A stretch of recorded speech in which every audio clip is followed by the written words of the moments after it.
In this video I'm going to show you a quick and simple way on how you can disinfect and clean your toilet. So normally you get some bleach or a cleaning product and you squirt it around the rim of the toilet. What I tend to do is, instead of doing that, close the toilet lid, and then what you can do is open the lid of the toilet tank, and what you can do then is spray a cleaning product into the tank, into the water. Bear in mind, some products such as bleach are corrosive and are not recommended to be used with rubber seals.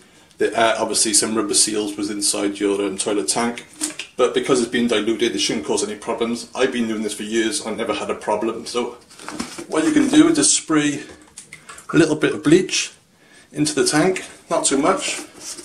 You can also use other cleaning products such as Star Drops, which is kind of a very mild cleaning product, which is probably better in case you're worried about the seals. So once you spray into your toilet tank, simply put the lid back on. You can then open your toilet seat, and once I flush it, you should see, you can now see all the water's foaming up with all the bleach in the water. So if you just do that maybe once a week or once a month, it kills all the mould in the tank and all around the rim, so with the cleaners can't get. So it's a real simple solution. Just remember that some products are corrosive, so if you're not sure, use a mould cleaner. But I've been doing this for years. As long as it gets diluted in the water, it should be fine. So that's how you do it. Thanks for watching.